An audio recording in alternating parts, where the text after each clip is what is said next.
அவர் தான் பண்ணி காட்டினார். அவர் விட்ட வழியின்படி தான் நாமும் செல்ல போகிறோம். அப்போ ஒழிவில் காலமெல்லாம் உடனாய் மன்னி வழிவிலா அடிமை செய்ய வேண்டும் நாம் தெழிகொலரவி திருவேங்கட தெழில்கொள் சோதி எந்த தந்த தந்தைக்கேன்னு பிரார்த்தித்தோம். இதைத்தான் ராமானுஷர் அன்னைக்கே பிரார்த்தித்தார். இருக்கும் நாள் மீதமிருக்கும் நாள், இந்த நாளில் என்ன பண்ணணும்னு சுவாமி கேட்குறார். பெருமாள் அதுக்கு பதில் சொல்கிறார். துவயத்தை சொல்லுன்றோம், அர்த்தத்தோடு அனுசந்தானம் பண்ணி கொண்டு வாழ்ந்துரும்.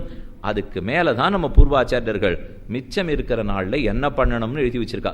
வேதாந்த தேசிகன் ரகசியத்திரய சாரத்தை உத்தரகிருத்தியாதிகாரம்னு பண்ணியிருக்கார். மொத்தம் 32 அதிகாரங்கள். அதில் உத்தரகிருத்தியாதிகாரம் தான் சரணாகதி ஆனப்பறம் நாம் என்ன பண்ணணும் அப்படிங்கிறத விளக்க வந்தது. ஒரு இடத்துல ஒரு ஆச்சாரியன் ஒரு மாதிரி சொல்லியிருக்கார். கொஞ்சம் சேர்த்து பிடிச்சு சுருக்கமாக சொல்லிடுறேன். சரணாகதி ஆன பிற்பாடு என்ன செய்ய வேண்டும் சுவாமி? பக்தி யோகம் ரொம்ப கஷ்டம். அதை தாண்டி சரணாகதிக்கு நிச்சயமாக வந்துட்டோம். அதில் இருக்கிற ஆபத்துக்கள்லாம் தெரிஞ்சுனுட்டோம். இனிமே இந்த பக்தி பக்கம் போகலை சுவாமி, எனக்கு ரொம்ப கஷ்டமாக இருக்குது. அது எப்போவோ மோட்சம் கொடுக்குமா? கடைசியில் வேற மரணப்படுக்கையில் நினைவு வேணும்னு எதிர்பார்க்குமா? பிராரப்த கர்மம் தொலைஞ்சாத்தானா? ஸ்வரூபத்துக்கே விரோதமா? ரொம்ப கஷ்டம், வேண்டாம் அப்படின்னு விட்டுட்டு பிரபத்தி பண்ணிட்டோம். இப்போ சரணாகதி ஆயிடுத்து, ஆன பிற்பாடு என்ன பண்ணணும் அப்படிங்கிற கேள்வி வர பெருமாள் பதில் சொன்னார். பக்தி பண்ணுன்னார். இத்தனை நாளி 4 நாளும் ஆச்சு, இன்னும் அரை மணி தான் பாக்கி இருக்குது. இத்தனை நாளி பக்தியை வேண்டாம் பிரபத்தின்னு சொன்னீரே, இப்போ கடைசியில் வந்து சரணாகதி அனுஷ்டிச்சுட்டு மிச்ச காலம் என்ன பண்ணணும்னா பக்தி பண்ணணுங்கிறீரேன்னா, அப்போ சொன்ன பக்தி வேறே, இப்போ சொல்கிற பக்தி வேறே. வேலை அதே தான். நாம சங்கீர்த்தனம் பண்ணுறது, திருவிளக்கெரித்தல், கோலமிடுதல், சந்தனம் அரைத்தல், புஷ்பம் துடைத்தல், பிரதட்சணம் பண்ணுதல், நமஸ்காரம் பண்ணுதல், கோவிலுக்கு போதல், இதே தான் பக்தி. வேற ஒன்றுமே சொல்ல போகிறதில்லை. ஆனால் முதல்ல விட்டுடுங்கோன்னு சொன்ன பக்தி வேற, இப்போ பண்ணுங்கோன்னு சொல்கிற பக்தி வேற. அதுவும் பக்தி தான். இது செயலில் வேறுபாடே இல்லை, அதே செயல். ஆனால் அந்த செயலுக்கு பலம் வேற, இந்த செயலுக்கு பலம் வேற. பக்தி யோகத்தின் மூலம் மோட்சத்துக்கு போனால் தள்ளுபடி. அதைத்தான் வேண்டாம் இத்தனை கஷ்டம்னு சொல்கிறா. ஆனால் சரணாகதி பண்ணி பெருமானுடைய திருவடிகளாலேயே மோட்சம் போகிறேன். ஆனால் அது உறுதிப்பட்ட பிற்பாடு பெருமாள் மோட்சம் கொடுக்குறேன்னு சொல்லிவிட்டார். அப்போ அவர் தான் உபாயம், அவர் தான் மோட்சம் கொடுக்க போகிறார். ஆனால் மிச்சம் இருக்கிற நாள் நான் நல்ல பொழுதாக கழிக்கணும் இல்லையோ, அப்போ நாம சங்கீர்த்தனம் பண்ணுறேன், அப்போ பெருமாளுக்கு விளக்கரிக்கிறேன், அப்போ சந்தன காப்பை சாத்துறேன், அப்போ புஷ்பம் சாத்துறேன், எல்லாத்தையும் பண்ணுறேன். அப்படின்னா இதுக்கு பதில் மோட்சம் கொடுன்னு கேட்க மாட்டேன்னு அர்த்தம். பண்ணுறதெல்லாம் எதுக்காக? பெருமானுடைய முகம் பிரீத்தி அடைவதற்காக, பெருமானுக்கு கைங்கரியமாக, அவனுக்கு கைங்கரியமாக பண்ண போகிறேன். அப்போ கர்மமும் கைங்கரியத்திலே புகும், ஞானமும் ஆத்ம ஞான விகாசத்திலே புகும், பக்தியும் பிராப்பிய ருச்சியை வளர்ப்பதிலே புகும். கர்மயோகமும் வேணும், ஞான யோகமும் வேணும், பக்தி யோகமும் வேணும், நாம சங்கீர்த்தனம் பண்ணணும், கோவிலுக்கும் போகணும், சந்தன காப்பும் சாத்தணும், எல்லாம் பண்ணணும். இத்தனை நாள் எல்லாம் பண்ணப்படாதுன்னு பார்த்தோமேன்னா அதெல்லாத்தையும் உபாயமாக நினச்சிருந்து பண்ணக்கூடாதுன்னு தான் பார்த்துருந்தோம். பண்ணவே கூடாதுன்னு ஒத்துருமே சொல்லலை. அதனால் நன்னா மனசில் வாங்கிக்க வேண்டியது என்னமோ ஸ்ரீவைஷ்ணவ சம்பிரதாயத்தில் பக்தி மார்க்கத்தை மட்டம் தட்டுவார் இப்படின்னு பொதுவாக ஒரு புகார் இருந்துகிட்டே இருக்கும் இல்லையோ, அந்த புகார் எவ்வளவு தூரம் ஆதாரமற்றதுங்கிறத தான் இப்போ சொல்லிட்டு இருக்கேன். தாராளமாக பக்தி மார்க்கத்தை ஒத்துக்கிறோம். ஆனால் பக்தியின் மூலம் மோட்சத்துக்கு போவதை ஒத்துக்கொள்ளவில்லை. பகவான் மூலம்தான் மோட்சத்துக்கு போகணும். ஏன் பக்தியின் மூலமே போனால் என்ன என்று கேட்டால் இன்று கிடைக்குங்கிற நம்பிக்கை எனக்கு இல்லை. அதனால தான் நான் போல. பிராரப்த கர்மங்கள் தொலைஞ்சப்புறம் தான் எனக்கு மோட்சம். நான் போகிறதா தயாராக இல்லை. அத்தனை நாள் நான் காத்துன்னு இருக்கிறதா இல்லை. மேலும் பக்திங்கிறது ஸ்வரூபத்துக்கு விரோதமாக இருக்கும் இல்லையோ, அதனால பண்ணலை. ஆனால் பக்தியை மட்டம் தட்டலை. பக்திக்கு விலை பேசினாத்தான் மட்டம் தட்டுறோம். பக்தியை விலை பேசாதே. இதை பற்றி புலலோகாச்சாரியர் ரொம்ப ஆச்சரியமாக சாதித்தார். பக்திக்கு முக்தி அப்படின்னு சொன்னால் அது எப்படி தெரியுமா இருக்குது? ஒரு கணவனுக்கும் மனைவிக்கும் கல்யாணம் ஆச்சு, 2 பேரும் படுக்கையில் கிடந்து காமசுகத்தை அனுபவிக்கிறார்கள். இது பர்திருபோகம், பர்த்தாவுக்கும் பத்னிக்கு இருந்த போகம்.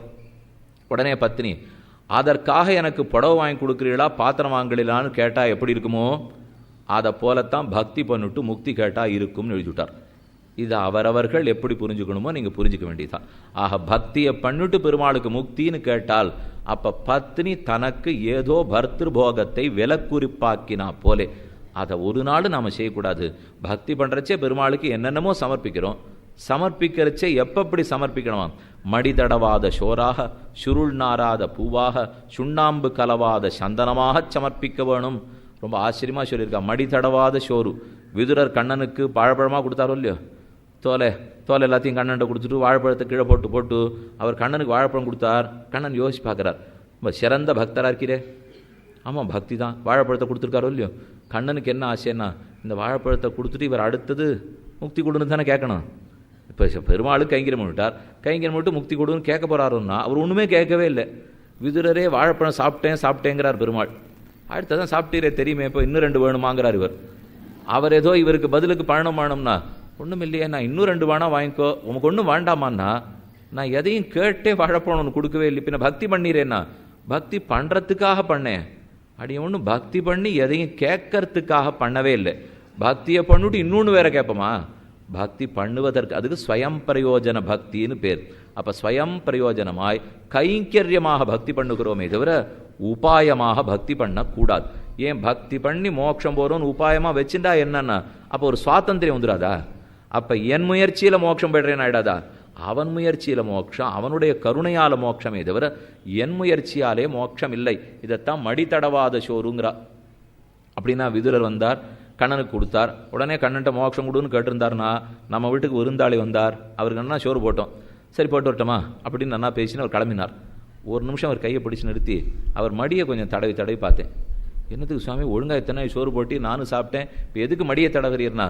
இல்லை, இவ்வளவெல்லாம் போட்டேனே, எனக்கா என்ன கொண்டுருக்கீர் நீ சொல்லாமலே போயிட்டீர்னா, நீரை தான் வாழ்ந்து வருவீர் நினச்சிருந்தானே போட்டிருக்கேன், என்ன போச்சு?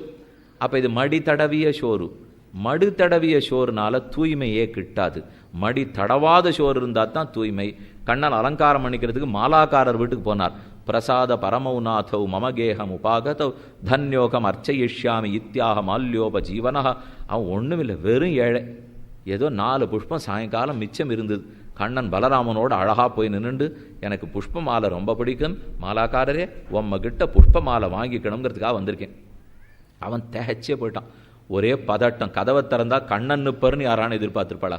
நமக்கு தெரிஞ்ச ஒரு பெரியவர் சட்டுன்னு சொல்லாமல் வீட்டுக்கு வந்துட்டாலே கையும் ஓடாது காலும் ஓடாது, பூர்ண கும்பத்தை எடுப்போம், அது தடால்னு அவர் தள்ளியே விழும். பக்கத்தில் தான் அவருக்கு ஆரத்தி காட்டலான்னு எடுத்து அவர் தள்ளியே விழும். அவ்வளவு தூரம் பதறி போய்டுறோம் இல்லையோ. கண்ணனே வந்துவிட்டா அவனுக்கு ஒரே பதட்டம்.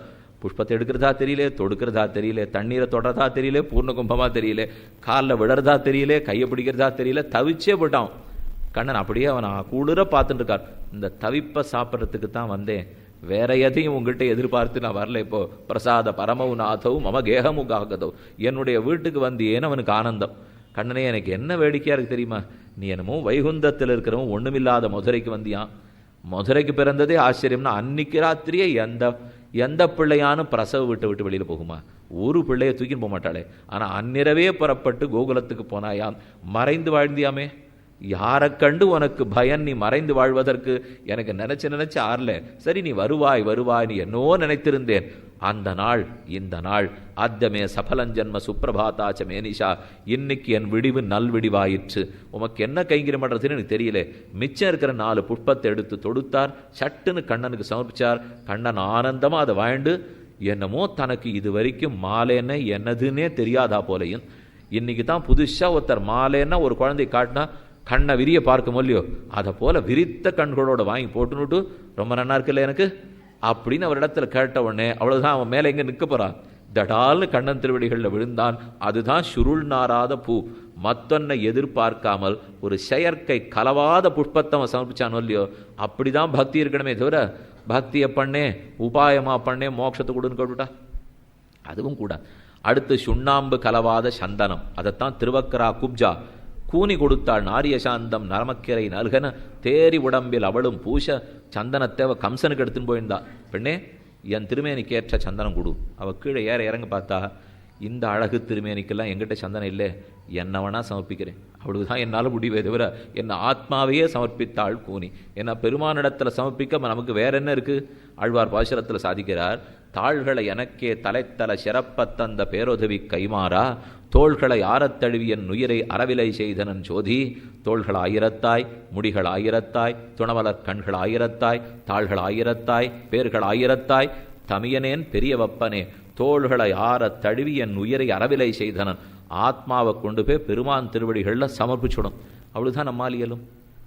சரணாகத்தின்னு என்ன? ஆத்மாவை பெருமானிடத்தே சமர்ப்பித்தல், பெருமானே நமக்கு ரக்ஷகன் என்று ஏற்றுக்கொள்ளுதல். இதை சொல்லி முடிச்சாரோ இல்லையா ஆழ்வார்? போய் என்னுடைய ஆத்மாவை கொண்டு போய் பகவான்கிட்ட சமர்ப்பிச்சேன்னார். சட்டுன்னு யோசிச்சு பார்த்தார், இது ரொம்ப நன்னா இருக்கே, இது பண்ணுறது பைத்தியகாரத்தனமாக இருக்கேன்னு அவருக்கே தோன்றது. அடுத்து பாட்டை சொல்கிறார், நான் எங்கே கொண்டு வந்து சமர்ப்பிக்க? நம்பெருமாள் அங்கங்கே மண்டபப்படி புறப்பாட்டுக்காக போவர். ஸ்ரீரங்கத்தில் போனீங்கன்னா 4-10 நாள் உற்சவம். தை மாதம் உற்சவம், மாசி உற்சவம், சித்திரை மாதம் உற்சவம், அந்தந்த உற்சவம் இருக்கும் இல்லையோ. இந்த உற்சவத்தெல்லாம் மத்தியானம் அவர் ஞானம் 4 மைல் 3 மைலில் இருக்கிற மண்டபத்தில் போய் உட்காந்துருவோம். ரொம்ப ஏகாந்தமான சேவை. இப்போல்லாம் திருவேங்கடத்தில் மட்டுமல்ல, ஸ்ரீரங்கத்திலே கூட்டமாக போச்சு. நின்று சேவிச்சுட்டு வர்றதுக்குள்ளே அவ ரொம்ப தவிக்கிறாப்பு. இத்தனைக்கும் பெருமாள் ரொம்ப நாழி தான் இருக்கார், சேவை நாழியெல்லாம் ரொம்ப நீட்டிச்சிருக்கா. இருந்தாலும் கூட்டம் அதிகமாக போச்சு, அதனால் முடியல. இதுக்கெல்லாம் ஒரே வழி, இந்த மத்தியானம் உற்சவ காலத்தில் எங்கேயோ போகிறார் பாருங்க, அங்கே போனீங்கன்னா அர்ச்சகர் தான் இருப்பார், பெருமாள் தான் இருப்பார். ஒத்துருமே இருக்க மாட்டான். நம்ம பாட்டுக்கு 1/2 மணி நின்னா கூட போன்னு சொல்கிறதுக்கு அங்கே ஆளே இருக்காது. என்ன ஒன்று, அதை நம்ம தெரிஞ்சுட்டு கொஞ்சம் அங்கே போகணும். நமக்கு தெரிஞ்சது ஒரே இடம், அவள் என்னமோ அங்கே வீதிங்கிறா இங்கே வீதிங்கிறா, எங்கன்னு தெரியல சுவாமி, அவர் எங்கே போயிருப்பாரோ தெரியலேன்னு விடுறோம். அது இல்லை, விசாரிச்சுன்னு போனேன்னா ஏகாந்தமாக இருந்தார். அர்ச்சக சுவாமி பக்கத்தில் படுத்துன்னு இருப்பார். அவருக்கு உடம்பு முடியல, படுத்துருந்தார். நான் போனவன் என்ன பண்ணேன், பெருமாளை மெதுவாக ஏற இறங்க சேவிச்சுட்டு அவருடைய கழுத்தில் ஒட்டி ஒரு அழகாக அட்டிகை சாத்தியிருந்தா. சத்தங்காட்டாமல் அந்த அட்டிகையை எடுத்துனுட்டு வீட்டுக்கு வந்துட்டேன். ஒரு 10 நாள் கழிச்சுட்டு பெருமாளுக்கு உற்சவம்லாம் முடிஞ்சு போச்சு. அப்போ தேவஸ்தானத்திலேருந்து அறிவிப்பு பண்ணால், பெருமாளுக்கு நாங்கள்லாம் ஏதான ஆபரணங்கள் பண்ணுறதா இருக்கோம், யார் சமர்ப்பிக்கணும்னாலும் உபயக்காரராக பண்ணலாம். நான் உடனே பெருசாக நீண்ட கடிதாசெல்லாம் எழுதி, நான் ஒரு வசந்த ஆபரணத்தை அவருக்கு சமர்ப்பிக்கலான்னு இருக்கேன், ஏற்றுக்கொள்வீர்களா? அதுக்கு என்ன சுவாமி, அவசியம் எழா அப்படின்னு கடிதாசி கொடுத்துட்டா. நானும் போனேன், வாத்தியம் கீத்தியெல்லாம் வச்சு பெரிய அந்த எடுத்துன்னு வந்திருக்கேனே அந்த அட்டிகையை தலையில் தூக்கி வச்சுருந்து தாம்பாளத்தோட 8 வீதி பிரதட்சணம் வந்து, கோவில பிரதட்சணம் வந்து, புதுசாக அட்டிகை பண்ணி 10 லட்சம் ரூபாய்க்கு சமர்ப்பிக்கிற மாதிரி எல்லாம் ஏற்பாடு பண்ணி கொண்டு போய் சமர்ப்பிச்சிட்டேன். பெருமாள் பார்த்துட்டே இருக்கார். இதை எங்கிட்டே இருந்தானே முந்திய நாளில் 10 நாள் முன்னாடி எடுத்துன்னு போனேன், இப்போ என்ன திரும்ப கொண்டு சமர்ப்பிச்சேன்னா? அப்போ சொல்கிறான், நான் பெருமானிடத்தில் இந்த அட்டிகை சமர்ப்பிச்சிருக்கேன்னா உள்ளூர குறுகுறுப்பு. அவர் தான் நான் என்னத்தை சமர்ப்பிக்கிறது? இப்போ இதே கதை தான் இந்த ஆத்ம சமர்ப்பணத்தில் ஆயிடுத்துப்போ. இதோ என் ஆத்மா உன்னிடத்தில் சமர்ப்பிச்சேங்கிறதுக்குள்ளே பெருமாள் ஏற இறங்க பார்க்குறார். அது என்ன, ஒன் ஆத்மாவை என்னிடத்தில் சமர்ப்பிச்சது? அது ஏன் ஆத்மா, அதை திரும்ப கொண்டு எங்கிட்ட கொடுத்துட்டு ஓ ஆத்மாங்கிறியே, இது ஒன்னதா என்னதா? அப்போ தான் சட்டுன்னு நமக்கு பாசுரமே ஞாபகம் வந்தது. பிள்ளப்பெருமாள் ஐயங்கார் சுவாமின்னு அஷ்டப்பிரபந்தம் பாடினவர், ஆசு கவி, ரொம்ப ஆச்சரியமாக பாடுறவர், பராசர பட்டருடைய சிஷ்யர். தமிழில் ஆசை இருக்கிறவா கண்டிப்பாக அதை படித்து பார்க்கணும். அந்த சுவாமி கேட்குறார், எதுக்கு நம்ம பகவானை கல்வான்னு சொல்கிறோம்? தன் சொத்தான வெண்ணையை அவர் சாப்பிட்டதா கல்வா? அவரது வெண்ணெய் அவர் சாப்பிட்டதுக்கு என்ன இப்போ கள்ளத்தனம்? என் வீட்டில் இருக்கிறத நான் சாப்பிட்டா யாரான கள்ளன்னு சொல்லுவாளா? ஆனால் உண்மையில் உன் சொத்தான ஜீவாத்மாவை என்னதுன்னு நினச்சேனே நானன்னோ கல்வன்னு என்ன சொல்லிக்கணுமே தவிர ஒன்றை சொல்லியிருக்கக்கூடாது. ஆத்மா அவனது, ஆனால் அதை என்னதுன்னு நினச்சிட்டு நாம் சமர்ப்பிக்கிறேன்னு சொல்ல முடியுமா? ஆழ்வார சத்தம் உணர்ந்து விட்டார். இதோ தோள்களை யாரத்தழுவி என் உயிரை அறவிலை செய்தனன் ஜோதி, என்னுடைய ஆத்மாவை கொண்டு உங்கள்கிட்ட சமர்ப்பிச்சேன்னு சொன்னார். அடுத்த நிமிஷம் ஞாபகம் வந்துடுத்து, எனது ஆவியார் யானார் தந்தனீ கொண்டாக்கினையே, என் ஆவியாவது நானாவது நீ அத்தனையும் நீ. நான் உன்னை எண்ணியிலேன் கண்டாய் நாரணனே, நீ என்னை எண்ணியிலை. யானே என்னை அறியகிலாதேன், யானே எந்தனதே என்னிருந்தேன், யானே நீ என் உடமையும் நீயே, வானை ஏற்றும் என் வானவரேரே. அனைத்தும் உன்னதுன்னு தெரிஞ்சுனுட்டேன், இனிமே தப்பா சொல்ல மாட்டேன். இதே விஷயத்தை ஆளவந்தார் சாதித்தார். இதோ கொண்டு வந்து ஆத்மாவை உன் திருவடிகளில் சமர்ப்பிக்கிறேன், இதோ சமர்ப்பிச்சுட்டேன்னு சொன்னார். யோசிச்சு பார்த்தார், அதவா கின்னு சமர்ப்பயாமித்தே, இதுவும் ஒன்னதுன்னு தெரிஞ்சப்புறம் நான் எத்தை கொண்டு சமர்ப்பிக்க போகிறேன்? அப்போ சம்சாரத்தில் பயம் வரச்சே ஆத்மாவை சமர்ப்பிக்கணுங்கிற எண்ணம் வரும். அந்த ஆத்மாவை அவனதுன்னு தெரிஞ்சு போச்சுன்னா எதை செய்ய போகிறோம், என்ன சமர்ப்பிக்க போகிறோம்னு திகச்சே போடுவோம். இந்த 2 எண்ணங்களும் மாறி மாறி வந்து கொண்டிருக்கும் இல்லையோ? அப்போ பக்தி பண்ணணும். பக்தியை உபாயமாக செய்யக்கூடாது, பக்தியை கைங்கரியமாக செய்ய வேண்டும். பெருமானை அடையறதில் இருக்கிற ருச்சி நம்மகிட்ட இன்னும் வளரணுங்கிறதுக்காக செய்ய வேண்டும். ஆக மறுபடியும் எல்லாம் பண்ணணும். நாம சங்கீர்த்தனம் பண்ணணும், கோவிலுக்கு போகணும், திருவிளக்கரிக்கணும், புஷ்பம் தொடுக்கணும், சந்தனம் அரைக்கணும். அதே கதை தான். மன்மனாபவ மத்பக்தா மத்யாஜி மாம் நமஸ்குரு மாமை வைஸ்வசி யுக்தைவம் ஆத்மானம் மத்பராயணா. நாம சங்கீர்த்தனம் வாயினால் பாடி மனத்தினால் சிந்திக்க தூமலர் தூவி தொழுதுன்னு எல்லாவற்றையும் பண்ண வேண்டிதான். அதில் சில ஆச்சாரியர்கள் சில மாதிரி எழுதி வச்சிருக்கா. இருக்கும் நாள் உகந்தருளின நிலங்களிலே பிரவணராய் குணானுபவ கைங்கரியங்களே பொழுதுபோக்காக கொள்ளுகையும். நாம் எப்படி இருக்கணுமா? இருக்கும் நாள் சரணாகதி அனுஷ்டிச்சுட்டு கடைசி நாள் வரைக்கும் இடைப்பட்ட காலம் இருக்கும் இல்லையோ, இருக்கும் நாள் உகந்தருளின நிலங்களிலே பிரவணராய் குண அனுபவ கைங்கரியங்களே பொழுதுபோக்காக கொள்ளுகையும். நம்ம பொழுது நல்ல பொழுதா போகணும் இல்லையோ, அதுக்காக என்னது செய்யணும். பெருமாள் ஆசைப்பட்டிருக்கிற திவ்யதேசங்கள் கோவில்கள் இருக்கும் இல்லையோ, அவசியம் அங்கே போங்கோ. ஏகாந்த ஸ்தலத்தை தேர்ந்தெடுத்து போய் உட்காந்துங்கோங்கிறார். அதுவும் கூட்ட நாட்டமாக இருக்கிற கோவிலுக்கு போனேள் மறுபடியும் வம்பு பேசிட்டு வந்துடுவீள், வாண்டான்னு விட்டார் அவர். ஏகாந்தமாக இருக்கோ இல்லையா, கபிஸ்தலத்துக்கு போங்க, ஒத்துரும் இல்லை. இப்போ சிறுபுலியூர் போங்க, யாருமே இல்லை. அப்படி சின்ன சின்ன கோவில்கள்லாம் இருக்கும் இல்லையோ, ஒத்துரும் இருக்க மாட்டா. போய் இப்போ சாந்து உட்காண்டு அந்த திவ்யதேச ஸ்தல புராணம் என்ன, ஆழ்வார் என்னென்ன பாசுரம் பாடியிருக்கார், அந்த பாசுரத்தில் வியாக்கியாத்தாக்கள்லாம் எப்பப்படி இந்த பெருமாள் அனுபவிச்சிருக்கா, பெசாத அங்கே உட்காண்டு தியானிச்சுன்னு அனுபவிச்சுன்று ஒத்துரும் ஒன்று தொந்தரவு பண்ண மாட்டா. அவன் குணங்களை தியானிப்பதே பிரபன்னனுக்கு ரொம்ப தேவை. அவனை தியானிக்க தியானிக்க அவன் திருமேனியும் அவன் குணங்களையும் அவன் சேட்டிதங்களையும் அவன் விபூதியும் அவன் ஐஸ்வர்யத்தையும் விடாமல் நினை. அது முதல் தேவை. அடுத்து அந்த திவ்யதேசத்துக்கு வேண்டிய கைங்கரியத்தை பண்ணு. அந்த இடத்துல பெருக்குதல், மெழுகுதல், அலகிடுதல், புஷ்ப கைங்கரியம் பண்ணுதல், சந்தனம் தொடுத்தல், பெருமாளுக்கு பிரசாதம் சரிவர இருக்கான்னு பார்த்தல், இது இத்தனை செய். அப்போ காய்க்க கைங்கரியம் எடுத்தோ இல்லையோ, பெருமாளுக்கு 3 விதத்தில் கைங்கரியம் வேணும். வாச்சா கைங்கரியம், மானச கைங்கரியம், காய்க்க கைங்கரியம். இப்போ எப்பவும் மனசால அவனை தியானிச்சுட்டோம், அதனால் மானசம் முடிஞ்சு போச்சு. அடுத்து காய்க்கம், பெருக்கிறது, முழுகிறது, புல்ல பிடுங்கிறது, என்னென்ன வேணுமோ அதை செய்ய வேண்டும். அப்புறம் வாச்சா கைங்கரியம், ஆழ்வார் அந்த பெருமாளுக்கு பாடியிருக்கிற பாட்டை நன்னா வாய்விட்டு சொல்லலாம் இல்லையோ, வாச்சா கைங்கரியம். இப்படி உகந்தருளின நிலங்களிலே பிரவணராய் குணானுபவ கைங்கரியமே பொழுதுபோக்காக கொள்ளுகையும். அப்போ பக்தி பண்ணணும். பக்தியை முக்திக்கு உபாயமாக அல்ல, கைங்கரியமாகவே பக்தி பண்ண வேண்டும். அதில் ஒரு வகை திவ்ய தேசங்களுக்கு போகிறது. நாம் மட்டும் போனோமா, நிறைய பேரை கூட்டின்னு போகலாமே. யாருக்கெல்லாம் ஆசை இருக்கோ, யாருக்கெல்லாம் கைங்கரியம் வேணும்னு ஆசை இருக்கோ, எல்லாரையும் சேர்த்து தான் அழைச்சின்னு போகலாம். அந்த திவ்ய தேசத்துக்கு போகிறோம், பகவானுடைய குணங்களை அனுபவிக்க போகிறோம், கைங்கரியம் பண்ண போகிறோம். அப்போ இது ஒரு தேவை. ராமானுஜரே தன் சிஷ்யர்களுக்கு நீங்கள் இருக்கும் நாள் என்ன பண்ணணும்னு 6 ஆணைகள் போட்டிருக்கார். அதை என்னன்னு சொல்கிறேன்.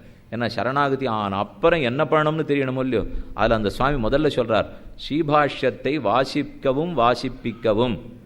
அவர் பிரம்மசூத்திரத்துக்கு பாஷ்யம் எழுதியிருக்கார், அதுக்கு ஸ்ரீபாஷ்யம்னு பேர். ராமானுஜர் சாதித்தவை மொத்தம் 9 கிரந்தங்கள். அதில் முதன்மையான கிரந்தம் ஸ்ரீபாஷ்யம். அதை வாசிங்கோ, அதை எல்லாரும் வாசிப்பிங்கோள், படிக்கும் வைங்கோ. ஆனால் அந்த புஸ்தகத்தை படிக்கிறது அவ்வளோ சுலபம் இல்லை. பிரம்மசூத்திரமே கஷ்டம். அதுக்கு மேலே அதுக்கு வியாக்கியானம் பண்ணி எழுதியிருக்கார், இன்னும் கஷ்டம். கஷ்டம்னா என் கிழியே சொன்னேன், கஷ்டம் நினச்சிருந்தா கஷ்டம்தான். இல்லை நமக்கு தெரிய போகிறதுன்னுட்டா சுலபமாக படிச்சுடலாம். இல்லை ஒரு வேளை முதல் படியிலே அங்கே கால வைனா, சுவாமி இது கஷ்டமாக இருக்கும், இதுதான் படிப்படியாக சொல்லுன்னு கேட்டுக்கிறோம். ஏதோ திருப்பலாண்டு சொல்லு, திருப்பலியை சொல்லுன்னா சொல்லுவோம். இது நேர ஸ்ரீபாஷ்யம் சொல்லு, பிரம்மசூத்திரம் சொல்லுன்னா நமக்கு பயத்திலேயே நகந்தே படுவோம். அதனால் சுவாமி முதல்ல சொன்ன உடனே நமக்கு கொஞ்சம் பதட்டம் வந்துடுத்து. இவர் என்ன ஸ்ரீபாஷ்யத்தை வாசித்து வாசிப்பிக்கவுங்கிறார், கொஞ்சம் அடுத்து ஏதானு கொஞ்சம் குறைக்கக்கூடாதா, எங்களுக்காக கொஞ்சம் விட்டு கொடுக்கூடாதான்றோம். நம்ம போவோம், இது என்ன விலைன்னு கேட்போம். இது 100 ரூபான்னு சொன்னால் கொஞ்சம் பார்த்து குறைச்சுங்கோ இப்படின்னு கேட்குறோமோ இல்லையோ. அதை போல் நம்ம கேட்டோம் சுவாமிகிட்ட. இப்போ நீர் நேர ஸ்ரீபாஷ்யம் நீர் நம்மளால் முடியாது, கொஞ்சம் பார்த்து ஏதானு குறைச்சி சொல்லக்கூடாதான்னோ. அவர் சரின்னு அடுத்தது மாற்றினார், திவ்ய பிரபந்தத்தை ஓதவும் ஓதுவிக்கவும். போனா போல் உனக்கு சம்ஸ்கிருத வேதாந்தம் கஷ்டமாக இருக்கா, மாற்றிக்கியே திராவிட வேதாந்தம் திவ்ய பிரபந்தம் ஆழ்வார் பாசுரங்களை நன்னவாசி அதனுடைய அர்த்தத்தோட அனுசந்தானம் பண்ணிண்டேரு, அது நல்லதுன்னார். நமக்கு அடுத்த சந்தேகம் வந்துருத்து, சுவாமி அதுவும் கஷ்டமாக தான் இருக்குது. ஏன்னா நாங்கள் ஏதோ சம்ஸ்கிருதம் மட்டும்தான் கஷ்டம் நினச்சோம், தமிழும் அவ்வளோ ஒன்றும் சுலபமாக இருக்கிறதா தெரியல. மேலும் பாசுரம்லாம் சொல்லணும்னா சந்த சொல்ல வேண்டியிருக்கு, வியாக்கியானம் 800 வருஷத்து பழசாக இருக்குது, அந்த தமிழ் புரியறதுக்குள்ளே போரும்னு இருக்குது. அதெல்லாம் ஆகாது. இன்றைக்கி எல்லாமே ஆங்கிலம்தான், அதனால் அதுக்கே தான் நீர் வழி சொல்லுவீரா? சுவாமி பார்த்தார், அப்போல்லாம் அது இல்லை போல் இருக்கு. நல்ல வேளை இதை நம்ம கேட்கல அவர் இடத்துல, ஏன்னா இது 1000 வருஷத்துக்கு முன்னாடி. அதனால் அடுத்தது அவர் சொன்னார், சரி இது ஒரு வேளை உனக்கு கஷ்டமாக இருக்கா, இப்படி வேணா செய்ய, திவ்யதேசத்துக்கு போய் பெருமாள் உகந்தருளின இடத்திலே அமுதுபடி சாத்துப்படி ஆராய்ந்து போருகையும். ஓரொரு பெருமாளையும் தேர்ந்தெடுத்துக்கோ. அமுதுபடி சாத்துப்படி அந்த பெருமாளுக்கு போக வேண்டிய போகம் போனகம், அந்தந்த வேளை தளிகை, சாத்துப்படி சந்தனம், புஷ்பம் சந்தனம் சாத்துப்படி, இது புஷ்பம் சந்தனம் அமுதுபடி, இது முதலான கைங்கரியங்கள் விடாமல் நடக்கிறதான்னு பார். உன்னால் முடிஞ்ச அளவுக்கு செய். நீயே புஷ்பம் தொடுத்து கொண்டு போய் சமர்ப்பி, நீயே சந்தனத்தை அரைத்து சமர்ப்பி, பரிச்சாரகரை கொண்டு நீயே தளிகை பண்ணி பெருமாள் இடத்துல கொண்டு போய் சமர்ப்பி. இது நீ பண்ணக்கூடிய பெரிய கைங்கரியம், இதையாவது பண்ணுன்னார். நம்ம அதை கேட்டோம். சாமி எந்தெந்த திவ்யதேசத்துக்கு நான் எப்படி போவேன்? அதெல்லாம் ரொம்ப நிறைய ஊர்லாம் இருக்குது, நம்மால் அதெல்லாம் முடியாது போல் இருக்குது, இன்னும் கொஞ்சம் ஏதானும் குறைச்சிக்கிறீரா? அவரும் ஒன்றொன்னா நமக்காக விட்டு கொடுத்துட்டே வரார். அடுத்து 4வது சொன்னார், சரி உங்களுக்காக சொல்கிறேன் கேட்டுங்க. இப்போ அப்படின்னு சொல்கிறது உங்களுக்காக சொன்னேன்னா நிஜமாகவே உங்களுக்காக. ஏன்னா இந்த 4வது வரி இப்போ நிஜமாக இங்கே உட்காண்டிருக்க அளவே சொல்லியிருக்கார். இந்த உபன்யாசத்தை அடி சென்னையில் சொல்லிட்டு இருந்தால் சொல்ல மாட்டேன், ஸ்ரீரங்கத்தை சொல்லியிருந்தா சொல்லிட்டு இருக்க மாட்டேன். இப்போ இங்கே உட்காண்டிருக்கிறவே சொல்கிறேன். ஏன்னா 4வது வரி இவர் எழுதியிருக்கார், திருநாராயணபுரத்திலே ஒரு குடில் கட்டி கொண்டு வாழவும். இதை அவர் 4வது சொல்லியிருக்கார். மேலக்கோட்டை திருநாராயணபுரத்தில் சின்ன குடிசை கட்டிக்கோ, அந்த ஒரு திவ்யதேசத்தில் குணானுபவ கைங்கரியத்தை பண்ணு, செல்லப்பிள்ளை போற உகந்து விடுகிறான். ஒரு நாயகமாய் ஓட உலகுடன் ஆண்டவர் கருநாய் கவர்ந்த காலர் பெருநாடு காண இம்மையிலே பிச்சதாம் கொள்வர் திருநாரணந்தாள் காலம் பெற சிந்தி துய்மின் என்று நம்மாழ்வார் 4ஆம் பத்து தொடக்கத்தில் பாடியிருக்கிற அற்புதமான திவ்யதேசம். பெருமாள் பெரிய திவ்யதேசம் இல்லையா, ஞான மண்டபம்னு சொல்கிறோம். எதுகிரிங்கிறது ஞானத்துக்கே பெயரெடுத்த மண்டபம். அங்கே பெருமாள் எழுந்துள்ளிருக்கார். அங்கே ஒரு சின்ன குடிசை கட்டிக்கோ, வாழ்ந்துக்கோ, நித்திய கைங்கிரம் பண்ணு நாம் சொன்னோம்.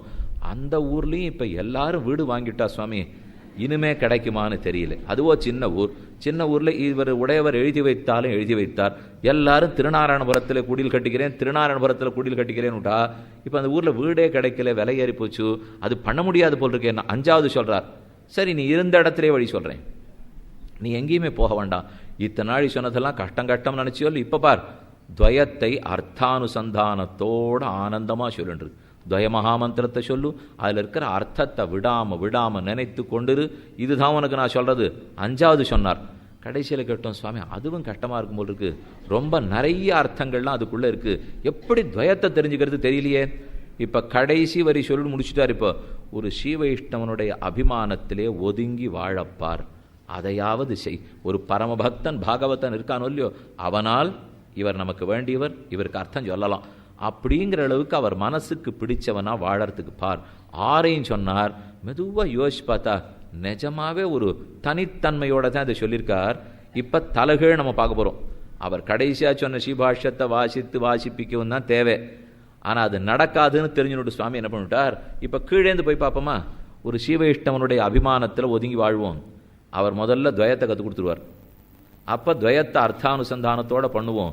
துவயத்தை சொல்ல பெருமாளுக்கு கைங்கரியம் பண்ணணும்னு தோணி திருநாராயணபுரத்துக்கு போடுவோம்.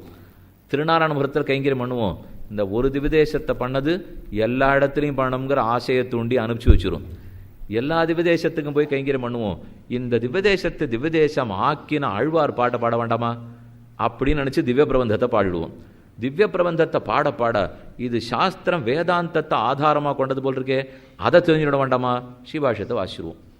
ஆக மொத்தத்தில் அங்கேருந்து இவர் எதுக்கு இறக்கின்னு வந்தார்னா, கீழே இருக்கிறதுல முதல் படியில் காலை வச்சோம்னா மேல் படியில் கொண்டு போய் நிறுத்தும். அப்படி கூட போகுமா சுவாமின்னா, இது திருப்பதி வரிசை போலே. அப்படின்னா திருமலையில் பெருமாளை செய்ய போகிறோமே, அங்கே கூண்டாக கட்டி வச்சுட்டா, அதில் முதல் கூண்டில் போய் நம்ம நிற்க வேண்டியதுதான். அதுக்கப்புறம் நிர்பயோஸ்மி, நாம் ஒன்றுமே அதுக்கப்புறம் பண்ணவே வேண்டாம். பெருமாள் முன்னாடி போய் நிற்கிற வரைக்கும் இதில் ஒன்றில் தான் நம்ம முயற்சியே தேவையில்லை. இத்தனை நாள் சரணாகதின்னு பார்த்துருந்தோமோ இல்லையோ, முயற்சி வேண்டாம்னா அந்த வரிசையில் போய் நின்னா எடுத்துன்னா பின்னாடி இருக்கிறவன் தள்ள போகிறான், முன்னாடி இருக்கிறவன் இழுக்க போகிறான். நிச்சயமாக அங்கே போய் நிற்கத்தான் போகிறோம். என்ன நடக்கிறதுன்னு தெரியாமல் ஜெகன்மாயை போல பெருமாளை சேவிச்சுட போகிறோம். இது மொத்தம் தெரியறதுக்குள்ள சக்கையாக கொண்டு வந்து வெளில போட்டுருவோம். எங்கேயோ உள்ளே போய் நின்னோம்னு தோணுமே தவிர இதுக்கு நடுவில் நிற்கவே விடமாட்டாளோ இல்லையோ. அதை போல இந்த முதல் படி ஒரு ஸ்ரீவைஷ்ணவனுடைய அபிமானத்திலே ஒதுங்கி இருந்தோம், ஆனால் அது தன்னடையே மேலே இருக்கிற படியில் கொண்டு போய் சேர்த்துரும். இதுதான் இருக்கும் நாளில் நாம் செய்ய வேண்டியது. சரணாகதி பண்ணின பிற்பாடு என்னென்ன பண்ணணுங்கிறது இங்கே சொல்லி கொடுத்துருக்கார். இதில் ரொம்ப முக்கியம் ஆத்மகுணம்னால் நம்ம இஷ்டத்துக்கு வாழ்ந்துட்டு இருக்கக்கூடாது. இப்போ இது சொன்னோங்கிறதுக்காக நான் ஒரு திவ்யதேசத்துக்கு மாதத்துக்கு 10,000 ரூபா அனுப்பிச்சி வச்சுட்டுருக்கேன், ஆனால் கொள்ளையடித்த பணத்தை இப்படின்னு சொல்லிட்டு ராமானுஜர் சொன்னார் இல்லையோ, அவர் எல்லா திவ்யதேசத்துக்கும் அமுதுபடி சாத்துப்படி ஆராய்ந்து கொண்டு போனார். அதுக்கு நான் தப்பு காரியம் பண்ணிவிட்டு இதை பண்ணி பிரயோஜனமே இல்லை. அடிப்படையில் முதல்ல நான் நல்லவனாக இருக்கணும். எப்போ பெருமாளுக்கு சேஷத்துவமுடையவன் பாரதந்திரமுடையவன் தெரிஞ்சுட்டேனோ அப்போ அதுக்கு தகுந்த மாதிரி தானே நடக்கணும். இப்போ இந்த ஆத்ம குணத்தை வளர்த்துக்கணும். எப்படி நடக்கணும்னுச்சே வேற 6 பற்றி சொல்லி ஆகணும், தெரிஞ்சுட்டாகணும். ஆனுகூல்யஸ்ய சங்கல்ப பிராதிகூல்யஸ்ய வர்ஜனம் ரக்ஷிஷ்யதீதி விஸ்வாச கோப்திருத்த வரணம் ததா கார்பண்யம் ஆத்ம நிக்ஷேபே ஷட்விதா சரணாகதி. சரணாகதி ஒருத்தன் பண்ணிட்டான்னா தன்னடையே அவனுக்கு இந்த 6 ஏற்படும். இது அவகாத ஸ்வேதம் போலே. அப்படின்னா நான் இப்போ நெல்லு குத்துறேன், நெல்லு குத்த வேர்வை பெருகிறது, ஆறாக ஓடுறது. உடனே ஒருத்தர் பார்த்து சொன்னார், சுவாமி நீர் நெல்லு குத்தினது வேர்வை வரத்துக்கு தானேன்னார். வேர்வை வரத்துக்கு நெல்லு குத்தலை, உமிய போகிறதுக்காக நான் நெல்லை குத்தினேன். பின்ன வேர்வை வந்ததேன்னா, நான் உமிய போகிறதுக்கு நெல்லை குத்திச்சே தானே வேர்வை வந்தது. அதை போல் பெருமான் அடையிறதுக்காக உன் திருவடிகளே உபாயம்னு சொன்னேன். எனக்கு வேர்வை வராப்பில் தன்னடையே இந்த 6 வந்திருக்கு. இப்போ அந்த 6 ஆனுகூல்யஸ்ய சங்கல்பா. சரணாகதி பண்ணவன் எல்லாரும் இந்த நிஷ்டை வேணும். பகவன்னு உனக்கு எது பிடிக்குமோ அதை மட்டும்தான் பண்ணுவேன். ஆனுகூல்யஸ்ய சங்கல்பா, பெருமானுக்கு எது பிடிக்கிறதோ அதை செய்வோம். பிராதிகூல்யஸ்ய வர்ஜனம், அவருக்கு எது பிடிக்காதோ அதுலேருந்து விலகிடுவோம். பிராதிகூல்யஸ்ய வர்ஜனம், இதுலேருந்து புண்ணியம் மட்டும்தான் பண்ண முடியும், பாவமே பண்ண முடியாதுன்னு தெரிஞ்சு போச்சு. ஏன்னா பாவம் அவருக்கு பிடிக்க போகிறது இல்லை. நான் எப்படி செய்வேன்? ஆச்சாரியாபிமானம், மாத்ருதேவோபவ, பிதிருதேவோபவ, சத்தியம் வத, தர்மஞ்சர எல்லாம் அவர் ஆணை. எப்போ உன் ஆசைப்படி நடக்க போறேன்னு விட்டேனோ அப்போ சாஸ்திரம் முழுக்க கேட்கணும்னு அர்த்தம். அதுதானே அவருக்கு பிடிச்சிருக்கிறது. வரண தர்மத்தை பண்ணணும், ஆசிரம தர்மத்தை பண்ணணும், எல்லாத்தையும் செய்தாக வேண்டும். அப்போ ஒன்றும் ஆனுகூல்யஸ்ய சங்கல்பா, அடுத்து பிராதிகூல்யஸ்ய வர்ஜனம், அவருக்கு எது பிடிக்காதோ அதை அத்தனை விட்டுடணும். 3வது ரக்ஷிஷ்யதீதி விஸ்வாசா, கண்டிப்பாக பகவான் மோட்சம் கொடுப்பார் என்கிற நம்பிக்கையோடு இருக்க வேண்டும். நம்பிக்கையோடு இருக்க வேண்டும்னா என்ன பண்ண வேண்டும்னா கைங்கரியம் இருக்கணும். பெருமான் மோட்சம் கொடுப்பார், இதில் எனக்கு துளி கூட சந்தேகம் கிடையாது என்கிற உறுதியோடு இருக்க வேண்டும். ரக்ஷிஷ்யதீதி விஸ்வாசா, கண்டிப்பாக பெருமான் ரட்சிப்பான்கிற நம்பிக்கை. கிழியே சொல்லிட்டேன், அந்த நம்பிக்கைக்காக ஆஸ்பத்திரிக்கு அழைச்சின்னு போக வேண்டாம்னு அப்படின்னு சொல்லலை. அதையும் அவர் செய்விக்கிறாருங்கிற எண்ணத்தோடு இருக்கணும். ஒரு விஷயம் மட்டும் இப்போ ஜாகிரதைக்காக சொல்கிறேன், எல்லாம் பகவத் சங்கல்பம் சொல்கிறோம் இல்லையோ. இன்னைக்கு மழை பெய்யலை, பகவத் சங்கல்பம். நேற்றுக்கு மழை பெஞ்சது, பகவத் சங்கல்பம் சொன்னால் இப்போ நடத்துகிறவா என்ன தெரியுமா பேசுவா? நல்ல வேளை பெருமாள் அனுகிரகம் பண்ணார், இன்றைக்கி மழையே வரல. நன்னா எல்லாரும் நீங்கள் வந்துட்டு இல்லையோன்னா அடுத்த களி அவர் கேட்கணும், அப்போ முந்தா நாள் மழையை கொட்டி கெடுத்தது அவர் தானானணும். எப்போ மழை வரல அவர் நன்னா பண்ணார்னா அப்போ மழையை வச்சு கெடுத்தது அவர் தானே. அதனால் எல்லாத்தையும் இந்த பகவத் சங்கல்பம்னு சொல்கிறது ஒத்து வராது. எல்லாம் பகவத் சங்கல்பம் அல்ல. சுவாமி நாஸ்திகவாதம் பேசுகிறீரே, மொத்தமே பகவத் சங்கல்பம் இல்லையான்னா ஒரு நிமிஷம் யோசிச்சு பாருங்க. எல்லாமே முற்கூட்டியே முடிவு பண்ணப்பட்டது பகவத் சங்கல்பம்னுட்டா நான் திருந்தறதுக்கே வழி கிடையாது தெரியுமோ. சாஸ்திரம் எனக்கு எதுக்கு உபதேசம் பண்ணணும்? எல்லாமே முன்னாடியே முடிஞ்சு போச்சு. நான் எப்படி இருக்க போகிறேன்னு பிறக்கச்சே தெரியும். நான் கீழே விழ போகிறேன்னா, மேலே விழ போகிறேன்னா, கையை உடச்சிக்க போகிறேன்னா, கால் உடச்சிக்க போகிறேன்னா எல்லாமே தெரியும். நான் என்ன படிப்பேன்னு தெரியும். மொத்தமே தெரியுங்கிறது தப்பு, நிச்சயம் தெரியாது. அப்படி தெரியும்னு இருந்துட்டா சாஸ்திரம் நம்மளை பார்த்து உபதேசிக்கிறது இல்லையோ, நீ தப்பாக இருக்கே நல்லவனா திருந்தி வாங்கிறது. நம்ம என்ன தெரியுமா கேட்போம்? நான் எப்படி இருக்கணுங்கிறது தான் பெருமாள் ஏற்கனவே முடிவு பண்ணிட்டாரு. நீர் எதுக்கு குறுக்க இப்போ திருந்தி வான்னு சொல்லிட்டு இருக்கீர்? நான் திருந்தறதுக்கு தான் வாய்ப்பே இல்லையேன்னு சொல்லுவோம் இல்லையோ. அதனால் இது தப்பான அபிப்பிராயம். எல்லாம் முற்கூட்டி முடிவு பண்ணப்பட்டதுங்கிறது கிடையாது. தாராளமாக இந்த ஜீவாத்மாவுக்குன்னு ஒரு சுவாதந்திரம் இருக்குது. அதை உபயோகப்படுத்தி தப்பாக இருக்கிறவன் நல்லா இருக்கிறவனா மாறலாம். இதை நன்னா மனசில் வாங்கிக்கணும். ஏன்னா எல்லாமே முடிஞ்சு போச்சுன்னுட்டா அப்போது நம்ம ஒன்றுமே பிரயோஜனத்துக்கு இல்லாத இப்போ இந்த காலக்ஷேபத்துக்கு வந்து உட்காந்துருக்கோம். எல்லாமே உங்களுக்கு சரணாதியை பற்றி தெரிய போகிறது இல்லை, எனக்கு சரணாதி பற்றி தெரிய போகிறது இல்லைன்னு வச்சுங்க. 40 நாள் இல்லை 400 நாள் இங்கே உபன்யாசம் வச்சா கூட நடக்காது. அப்போ எல்லாமே வியர்த்தம் இல்லையோ. சாஸ்திரம் என்னை பார்த்து சத்தியம் வத, சத்தியம் பேசுங்கிறது. சுவாமி நான் அசத்தியம் பேசணும்னு பகவத் சங்கல்பம் இருக்குது. நீர் என்னை பார்த்து சத்தியம் வதான்னு எதுக்கு இப்போ சொல்லிட்டு இருக்கீன்னு கேட்க மாட்டேனா? இந்த கேள்வி உங்கள் மனசில் பல தரம் வந்திருக்கிறது இல்லை. எல்லாமே முற்கூட்டி முடிவு செய்யப்பட்டதா என்றால் இல்லை. எல்லாம் முற்கூட்டி முடிவு செய்யப்படலை. சம்சாரத்தில் நாம் தாராளமாக நம்மளை திருத்திக்கலாம். அந்த திருத்திக்கிறதுக்கு உண்டான சுவாதந்திரியம், அந்த திருத்திக்கிறதுக்கு உண்டான உரிமையை பகவான் நமக்கு கொடுத்துருக்கார். தாராளமாக கெட்டவனாக இருக்கிறவன் நல்லவனாக திருந்தி வரலாம். இல்லைன்னா சாஸ்திரமே வீண். ஒருத்தன் திருந்தறதுக்கே வாய்ப்பு கிடையாதுன்னு சொல்லிட்டா வேதம் இப்போ யாருக்கு உபதேசிக்கிறது?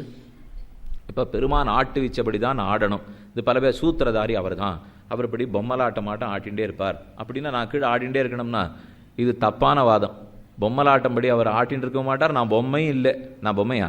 நான் தான் ஞானம் இருக்கிற ஜீவாத்மா. அப்புறம் எதுக்கு பொம்மைன்னு சொல்லணும்? பெருமாள் கையில் நான் ஆடின்னு இருக்கிறவன் இல்லையா, நான் பொம்மை இல்லையான்னு கேட்க தோணும். நிச்சயமாக நம்ம பொம்மை இல்லை, நமக்குன்னு ஒரு சுவாதந்திரம் இருக்குது. அதை கொண்டு நம்ம நன்னா சரிப்படுத்திக்கலாம். இது எங்கிருந்து தெரியுமா நன்னா புரிஞ்சுடலாம்? வேதம் பகவான் தான் எல்லாத்தையும் ஆட்டுவிக்கிறான்னு தெரிஞ்சுதுன்னு வச்சுங்க. அப்படிங்கிறது வேதத்துக்கு தெரிஞ்சிருந்தா அது என்ன தெரியுமா உபதேசம் பண்ணணும்? நீ பக்தி பண்ணி மோட்சத்துக்கு போன்னு நமக்கு சொல்லக்கூடாது. நீ சரணாகதி பண்ணி மோட்சத்துக்கு போ, கெட்டதை விட்டுடு, நல்லவனாயிடு, மோட்சத்துக்கு போ, இது எதுவுமே நம்மளை பார்த்து சொல்லக்கூடாது. வேதம் என்ன தெரியுமா பண்ணணும்? பெருமானையே பார்த்து இவனை எப்படியாவது மோட்சத்துக்கு அழைச்சின்னு போயேன், இவனை எப்படியாவது மோட்சத்துக்கு அழைச்சின்னு போயேன்னு அவனை பார்த்து தான் கேட்கணும். புரியுறதா?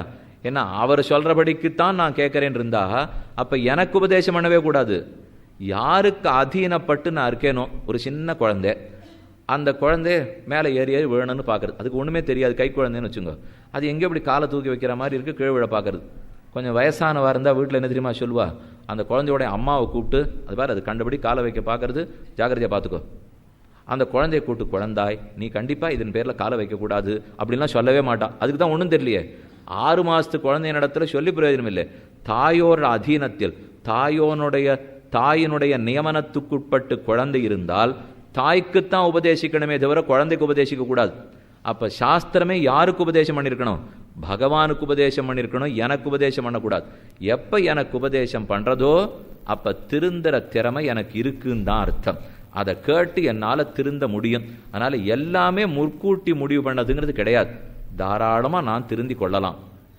அப்ப எதுதான் முற்கூட்டி முடிவு பண்ணப்பட்டிருக்குன்னா அப்ப பெருமாள் காரணம் இல்லையா இதுக்கெல்லாம்? அவர் பண்ண மாட்டாரன்னா இதெல்லாம் நாமா தேடிக்கிறது தான். இன்னைக்கு உபன்யாசத்துக்கு வந்து விட்டீள், சில பேர் நேற்றுக்கு வரலன்னு வச்சுங்க, சில பேர் முந்தா நாள் வரலன்னு வச்சுங்க, அவளை கூட்டு கேட்போம், இன்னும் சுவாமி வரவே இல்லையே, 2 நாளாக பார்க்கல, இன்னைக்கு தான் பார்த்தேன், என்னமோ பகவத் சங்கல்பம் இல்லை அதனால வர முடியலன்னு. உண்மை என்ன தெரியுமோ? இவர் சங்கல்பம் இல்லை அதனால தான் வரல. இதுக்கு ஒன்றும் பகவத் சங்கல்பத்துக்கு இதுக்கு சம்மந்தமே இல்லை. இவருக்கு வரணும்னு ஆசை இருந்தா நம்மளை கல்யாணத்துக்கு கூப்பிட்டுருப்பா, நம்ம போயிருக்க மாட்டோம். 10 நாள் கழிச்சு எங்கேயான கடகண்ணியில் பார்ப்போம், கல்யாணத்துக்கு வரவே இல்லையே அப்படின்னு கேட்டால் நம்ம உடனே பதிச்சோம், என் மனசெல்லாம் அங்கே தான் இருந்தது, ஆனால் என்னமோ என்னால் வர முடியாது போயிடுத்து. முதல்ல இதை மாதிரி பொய்ப்பேச்சுக்களை சரணாகதன் தவிர்க்கணும். வேற எத்தையோ நம்ம பேசுறதெல்லாம் இருக்கட்டும், அப்படி எல்லாரையும் மயக்கராப்பில் பசப்பரால் ஏதோ பேசிட்டு இருக்கமோ இல்லையோ, அர்த்தமே இல்லை. எனக்கு போகணும்னு இருந்திருந்ததுன்னா நிச்சயமாக போயிருப்பேன். இதை விட ஏதோ ஒரு முக்கியமான வேலை வந்துடுத்து போயிட்டேன். இது என்ன இப்போ அவர்கிட்ட மயக்கரா போல? இல்லை மனசெல்லாம் அங்கே தான் இருந்தது, ஆனால் என்னமோ வர்றதுக்கு பகவத் சங்கல்பம் இல்லை. இவர் கல்யாணத்துக்கு இவர் போகிறதுக்கும் பகவான் நித்திய விபூதி நாயக்கனாக இருந்துட்டு இவருக்கு மோட்சம் கொடுக்கறதுக்கு ஏதானு சம்மந்தம் இருக்கா? இல்லை, அவருக்கு வேற வேலை தான் இல்லையா? அவர் ஒரு இடத்துக்கு நம்ம எந்த கல்யாணத்துக்கு போகணும், எந்த பூனலுக்கு போகணும், காலை ஒழுங்காக வச்சமா, தும்மினமா, இருமினமா, இந்த கணக்கெல்லாத்தையும் பார்த்துட்டு இருந்தாருன்னா நிஜமா முதல்ல நாச்சியார் கோவம் வந்துடும். இப்பேற்பட்ட உம்மை போய் இவன் இந்த வேலைக்கெல்லாம் கூட்டுட்டு இருக்கான், நீர் போகவே வேண்டான்னு எந்த நாச்சியாரை நம்பி நம்ம சரணன்னு போகிறோமோ அவளுக்கே கோவம் வந்துடும். அதனாலே இது எல்லாமே முற்கூட்டிலாம் முடிவு செய்யப்படாது. ஒன்று நாம தான் பார்த்து பண்ணிக்கணுமே தவிர அப்போ இன்னொரு கேள்வி வந்துடும். அப்போ இது எல்லாத்தையும் சுதந்திரர்களாக நாமே பண்ணிக்கிறோம்னா அப்போ பெருமானுடைய கட்டுப்பாட்டில் நாம் இல்லைன்னு ஒத்துக்கிறீரா? அதை ஒத்துக்க மாட்டோமே. எல்லாம் பெருமானுடைய கட்டுப்பாட்டில் தான் இருந்தாகணும், அவர் அதீனத்தில் தான் லோகம் இருந்தாகணும்.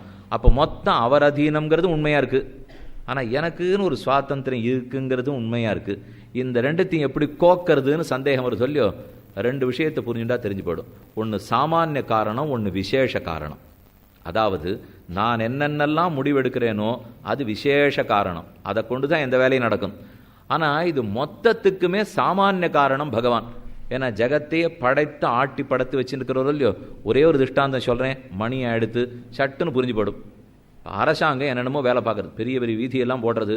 இப்போ பார்த்தேன், எங்கே பார்த்தாலும் ஆகாசத்தில் ரயில் வண்டி ஓட போகிறது, எல்லா இடத்துலையும் கொட்டி கொட்டி வச்சு இங்கே போகல அங்கே போக முடியல, அங்கே போனால் இங்கே போக முடியல, எல்லாத்தையும் அவள் தான் ஏற்பாடு பண்ணுறா. 4 வருஷம் ஆச்சு, முடிஞ்சு போச்சுன்னு வச்சுங்க. அதுக்கப்புறம் பிரதான மந்திரி உரை, முக்கியமந்திரி உரை, ஜனாதிபதி உரை எல்லாம் வரும். குடியரசு தினம் வரும், சுதந்திர தினம் வரும். அன்றைக்கெல்லாம் அவன் வச்சுன்னு படிப்பா. படிக்கிறச்சே இத்தனை சதவிகிதம் நாடு முன்னேறி உள்ளது, 9.5%. இதெல்லாம் நாங்கள் மின்சாரம் கொடுத்தோம், வீதி போட்டோம், ரயில் வண்டி விட்டோம், இது இத்தனையாலே நடந்ததுன்னுவா. இங்கே நிறையா தொழிலதிபர்கள்லாம் இருப்பாளோ இல்லையோ, அவள்லாம் அந்த உரையை கேட்டுன்னு உட்காண்டிருப்பா. அவள் நினைப்பா, நாம தானே வியாபாரம் பண்ணி உற்பத்தியை பெருக்கினோம், இவர் என்ன பண்ணார் என்னமோ இவரெல்லாம் பண்ணேன்னு சொல்லிட்டு இருக்காருன்னா. அப்போ ஜனாதிபதியை கேட்டால் பதில் சொல்லுவார், வியாபாரம் நீ தான் பண்ணேன், ஆனால் நான் வீதி போடாட்டா நீ எங்கே வியாபாரம் பண்ணுவேன், நான் கப்பல் விடாட்டா நீ எப்படி வியாபாரம் பண்ணுவே, நான் இதெல்லாத்தையும் அடிப்படை வசதியை ஏற்படுத்தி வைக்கவே தானே நீ வியாபாரம் பண்ணியிருக்க. வாஸ்தவம். அப்போ நான் வியாபாரம் பண்ணேனே, எல்லாத்துக்கும் நீரே தட்டின்னு போறீரேன்னா. ஆமாம், நீ என்ன பண்ணியோ அதில் வந்த லாபத்தை நான் தான் தட்டின்னு போவேன். தட்டின்னு போகிறேன்னா 30% வாங்கிட்டு போடுறா, அதுக்கும் குறைச்சல் இல்லை, வரி கட்டி ஆகணும். அதோட இல்லை, இது இத்தனையுமே தான் தான் செஞ்சதா வேற படிச்சுட்டும் போடுறார். உண்மையில பார்த்தா நாம தான் இது இத்தனையுமே பண்ணியிருக்கோம், உழைச்சதெல்லாம் நாம். இதில் இன்னொன்று தெரியுமா, நிறைய லாபம் சம்பாதிச்சோன்னா 30 வாங்கிட்டு போகிறார், 9.5 வந்தது, 8.5 வந்தது, 10.5 வந்ததுன்னு படிச்சுட்டு போகிறாரு. உடனே ஒரு தொழிலவர் எழுந்து கேட்டார், எனக்கு மட்டும் நஷ்டம் வந்தது, அதிலே தானும் பங்கு வாங்கி போயிறான்னார். அது மாட்டவே மாட்டேன்னு விட்டா அரசாங்கத்துலேருந்து. அது 9 சுவாமி, 9ங்கிறச்சே லாபம் வரச்சே மட்டும் எங்களுது. லாபம் வந்தால் எங்களுது, முன்னேற்றம் வந்தால் எங்களுது, தப்பு பண்ணிவிட்டா ஒன்றுதுன்னு சொல்கிறாளோ இல்லையோ. இதே தான் இங்கேயும் கதை. இப்போ நாம் என்னென்ன நல்லது பண்ணி மோட்சம் போகிறோமோ எல்லாம் நம்ம முயற்சி தான். ஆனால் அந்த முயற்சிக்கெல்லாம் வித்திட்டது, படைத்தது, ஞானம் கொடுத்தது, சரீரம் கொடுத்தது பகவான். அதனால் அவர் அறிக்கையில் படிச்சுடுவார், இந்த ஆண்டு இத்தனை பேர் முக்தி அடைந்தார்கள், அவர் படிச்சுடுவார்னா அதுக்கு அவர் ஒன்றுமே பண்ணலையேன்னா பண்ணாரே. முக்தி ஏற்படுத்துறதுக்கு சாஸ்திரம் கொடுத்தது, சரீரம் கொடுத்தது, ஞானம் கொடுத்தது, ஆழ்வாரை பிறப்பிச்சது, ஆச்சாரியர்களை கொடுத்தது, இத்தனை பத்தத்தையும் ஏற்பாடு பண்ணி வச்சாரோ இல்லையோ. அப்போ அவர் இத்தனையும் பண்ணாரான்னா நமக்கு தேவையான அடிப்படை வசதிகளை கொடுக்கறது தான் பிரம்மத்துக்கு முக்கிய வேலை. தானே நம்ம தலையில் தூக்கி அதையும் அவர் உட்காத்தி வைக்கவே மாட்டார். அவர் அடிப்படையில் இது இத்தனையும் ஏற்படுத்திடுவார். நாம் நன்னா பண்ணி மோட்சத்துக்கு போகணும். ஆனால் கடைசியில் யாரால் போகணும்னு சொல்லணும்? பகவத் சங்கல்பம். வேற வழி இல்லையே. படிச்சுட்டாலும் இல்லையே அரசாங்கத்திலிருந்து. ஏன்னா இது இத்தனையும் ஏற்படுத்தி வச்சதுனாலே பொது காரணம். அவர் சாமானிய காரணம், நான் விசேஷ காரணம். நான் விசேஷ காரணமாக இருக்கிறதுக்கு என் வேலை தான். ஆனால் மொத்தத்தையும் படைச்சதுனால அவர் பொது காரணம்தான். இதே சமயத்தில் ஒருவேளை நான் ஹிரண்யகசிபுவா தப்பு பண்ணேன், ராவணனா தப்பு பண்ணேன், சிசுபாலனா தப்பு பண்ணிட்டேன், அப்போ நரகத்துக்கு போகணும் இல்லையோ. சுவாமி இதுக்கும் இப்போ பெருமாள் பொறுப்பேற்றுப்பறான்னா அரசாங்கம் பொறுப்பேற்றுக்கலையே. நாம் நஷ்டப்படச்சே நம்ம தலையில் தானே கட்டினா. அதே போல் பெருமாள் சொல்லிட்டார், நீ தப்பாக நடந்துட்டே, நான் உன்னை அதான ஒழுங்காக பக்தி பண்ண வேண்டாம்னு சொன்னேன்னா நீ தாராளமாக பக்தி பண்ணி மோட்சத்துக்கு வந்திருக்கலாம் இல்லையோ. என்ன தவறு நடந்ததுனாலும் அவர் ஏற்றுக்க போகிறதில்லை, நல்லது நடந்ததுனாலும் அவர் ஏற்றுக்க போகிறதில்லை. பொதுவான காரணமாக கொடுத்துடுவார். அதுக்கப்புறம் விசேஷ காரணமாக நாம தான் நம்ம வழியை வகுத்து கொள்ள வேண்டும். அப்போ பெருமான் சொல்லியிருக்கிறத கேட்டு நாம தான் ஆசையை வளர்த்துண்டாகணும். இப்படி வேணால் வச்சுக்கலாமா? ஒருத்தர் ரொம்ப நன்னா பாட்டு பாடினார், பெருமாள் அவர் வாயில் உட்காந்து பாடினாருங்கிறேன். இது தப்பு. ஏன்னா இன்னைக்கு அவர் நன்னா பாடியிருந்தா பெருமாள் அவர் வாயில் உட்காந்து பாட்டு சரஸ்வதி தாண்டவமாடினா சுவாமி அவ்வளவு நன்னானும். நாளைக்கு ஒரு வேளை இவருக்கு தொண்டை கட்டி போய் பாட்டு ஒழுங்கா இல்லைன்னு வச்சுங்க, அப்பவும் பெருமாள் உட்காந்து பாடினார்னா அபஸ்வரமாக பாடினார்னு ஆகும். பெருமாள் எங்கேயான அபஸ்வரமாக பாடுவாரா? செய்யவே மாட்டார். அப்போ இந்த வார்த்தையை எப்படி மாற்றி எழுதிக்கணும்னு நன்னா மனசில் வாங்கிக்கோங்க. பெருமாள் நாக்கில் உட்காந்துலாம் பாடவே மாட்டார். பெருமாள் நான் பாடுவதற்குரிய சங்கீத ஞானத்தையும் குரலையும் நாக்கையும் கொடுத்தார் இப்படின்னு சொல்லுன்ட்டேன்னு வச்சுங்க. நன்னா பாடிட்டோம்னாலும் தாராளமாக பெருமாள் நன்னா பாடி வச்சார்னு சொல்லலாம். ஆனால் தப்பாக பாடினான்னாலும் அவர் ஒழுங்காக தான் சுவாமி கொடுத்தார், நான் ஒழுங்காக உபயோகப்படுத்தலை, முடிஞ்சு போய் சொல்லி. அப்போ தப்பு அவர் பேரில் வரவே வராது. அதனாலே பெருமாள் நாக்கில் உட்காந்து பாடினான்னு சொல்லக்கூடாது. பாடுவதற்குரிய நாக்கை பெருமான் கொடுத்தாருங்கிறது தான் நியாயம். அவர் எப்பவும் பொது காரணமாக கொடுத்துருவர், தனிக்காரணமாக செய்யவே மாட்டார். தனிக்காரணம் நம்ம தலை பொறுப்பு. ஆக ரக்ஷிஷ்யதி இது விஸ்வாசா, பெருமான் அவசியம் ரட்சிக்கிறான்கிற நம்பிக்கை வேணும். கோப்திருத்த வரணம் ததா, தேவரீரே அடியனை ரட்சிக்கணும்னு பிரார்த்திக்கணும். இது 4வது. அப்போ ஆனுகூல்யஸ்ய சங்கல்ப பிராதிகூல்யஸ்ய வர்ஜனம், ரக்ஷிஷ்யதி இது விஸ்வாசா, கோப்திருத்த வரணம் ததா, தேவரீரே அடியனுக்கு கோப்தா ரக்ஷகனன்னு பிரார்த்திக்க வேணும். கார்பண்யம், கிருப்பணனுடைய தன்மை கார்பண்யம். என் கையில் ஒன்றுமில்லை, அடியேன் ஏதுமில்லாதவன், கர்ம ஞான பக்தியோகங்கள் ஒன்றுமில்லை என்று அவரிடத்தில் சொல்லிவிடணும். கார்பண்யம் ஆத்ம நிக்ஷேபே, நம் ஆத்மா அவனதுன்னு ஏற்றுக்கொள்ள வேண்டும். ஆக பெருமான் ரட்சிக்க வருகிறான், நாம் தடுக்காமல் இருந்தால் தாராளமாக பெருமான் ரட்சிக்கிறான். அப்ப பேற்றுக்கு உபாயம் அவன் நினைவு. நாம பேரடையணும்னு சொன்னால் அவன் நினைவு உபாயம். அந்த நினைவு எப்போ நம்ம தலையில் விழும்? அதை தடுத்துட்டே இருக்கிற நம்ம நினைவு மாறுமானால். இதைத்தான் இன்னைக்கு நாம் சாரமாக தெரிஞ்சுக்க வேண்டியது. பேர் கிடைக்கணும், மோட்சம் கிடைக்கணும்னால் ஈஸ்வரனுடைய நிருகேதுக விஷயீகாரம், ஈஸ்வரனுடைய நிருகேதுக கிருபையே ஒரே உபாயம் ஆகிறது. அந்த உபாயம் எப்போதும் காத்து கொண்டு இருக்கிறது. ஆனால் அதை நாம் நம் எண்ணத்தாலே தடுத்து கொண்டு இருக்கிறோம். அந்த தடுப்பு விலக வேண்டும். விலகுவதற்கு வழி ஆச்சாரிய சம்பந்தம், ஆச்சாரியனுடைய அனுகிரகத்தாலே பிராட்டி, பிராட்டி புருஷகார பூதையாக பெருமான், பெருமான் உபாயமாக நம் அனைத்து பாபங்களையும் தொலைத்து மோட்சமே கொடுக்கிறான். இதைத்தான் நம்மாழ்வார் சாதித்தார். அகலகில்லே நிறையமென் நலர்மேல் மங்க உரமார்பா, நிகரில் புகழாய் உலகம் முன்னுடையா என்னை ஆழ்வானே, நிகரில் அமரர் முனிக்கணங்கள் விரும்பும் திருவேங்கடத்தானே, புகழொன்றில்லா வடியேன். அடியனுக்கு வேறு புகழ் கிடையாது.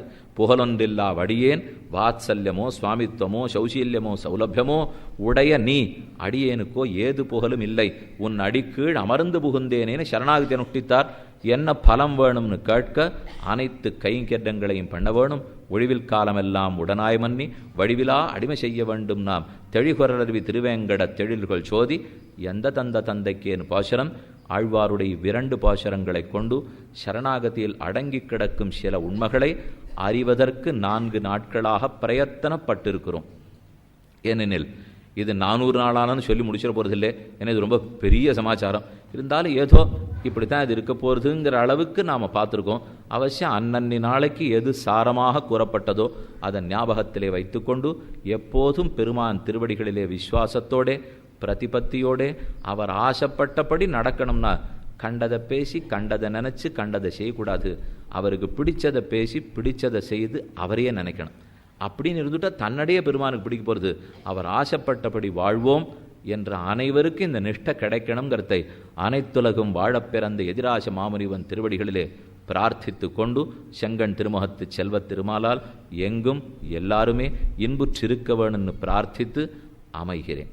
இந்த நிகழ்ச்சி 4 நாள் இந்த உபன்யாசம் நடத்தணுங்கிறதுக்காக பெருமுயற்சி எடுத்த கைங்கரியபரர்கள் அனைவரும், பல பேர் இங்கே உட்காண்டிருக்கா, அவர்கள் அனைவரும், பல பேர் இங்கே நின்றுருக்கா, நீங்கள் அனைவரும் உங்கள் மொத்த பேருடைய இல்லத்தாருடைய குடும்ப க்ஷேம லாபங்களுக்கும் பெருமானிடத்திலே பிரார்த்தித்து நல்ல கோட்பாட்டுலகங்கள் 3 தான் நிறைந்த அல்லிக்கமலக் கண்ணனை அந்தன் குருகு சடகோவன் சொல்லப்பட்ட வாயிரத்துள் எவையும் 10 வல்லார்கள் நல்லபதத்தால் மனை வாழ்வர் கொண்ட பெண்டிர் மக்களேன்னு சொல்லி அமைகிறேன்.